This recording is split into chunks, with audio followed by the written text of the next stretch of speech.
아파트 복도에 버려진 신생아를 구조했다는 이 여대생이 알고 보니까 자작극이었다 이런 사건이라고요. 그렇습니다. 그 이른바 미담이 하루아침에 괴담이 돼버리는 좀 네. 안타까운 사건이었던 것 같은데요. 네. 아시다시피 엊그제 그 언론 보도를 통해서 그 광주에 있던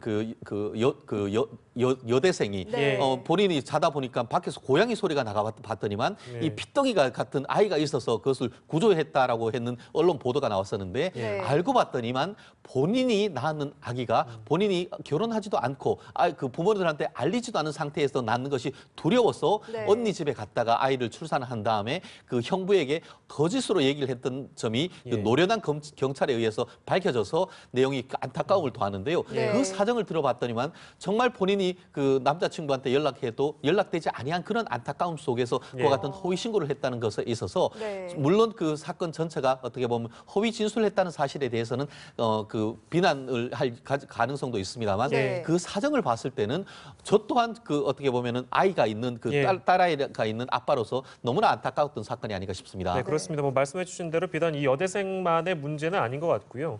사회적으로 우리가 들여다봐야 될 사정이 좀 있는데 2012년 입양특례법 개정 이후에 입양 절차가 좀 까다로워졌기 때문에 이런 유기 사건들이 늘고 있다. 그래서 대책이 필요한 거 아니냐라는 지적도 나오고 있습니다. 어떤 대책이 필요할까요? 그렇습니다. 그 서울에 있는 한 이른바 그 베이비 박스라는 게 있습니다. 예. 그거 같은 경우에 한 교회에서 운영하는데 밤새 가서 낳지 못하는 기르지 못하는 사정과 함께 그 박스 안에 그 아이를 놓고 가는 그런 일들이 예전보다 많아지고 있다는 그 언론 뉴스를 저 봤었는데 말씀드렸듯이 이와 같은 입양에 관한 특례법, 외국으로 아이들이 팔려가는 그런 모습 속에서 우리나라 속에서 이와 같은 입양 문화를 더 그 활성화하자고 하고 있습니다만 입양 특례법이 강화하면서 오히려 입양이 어려워지는 그런 부분이 있는데 이번 같은 경우에 지금 2월 달에 지금 민생국회가 한다고 했는데 뭐 지금 그 제천과 그 밀양에 있어서 화재와 관련해 가지고는 법을 빨리 통과를 시킨다고 하지만 이런 일을 계기로 해서 입양에 관한 특례법에 대해서도 조금 더 우리 입양을 특히 뭐 장애가 있다든가 이런 아이들에 대한 입양을 조금 더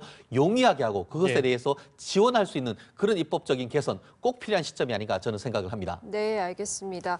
여검사 성추행 문제 등과 관련해서 오늘 최진영 변호사와 함께 짚어봤습니다. 고맙습니다. 감사합니다.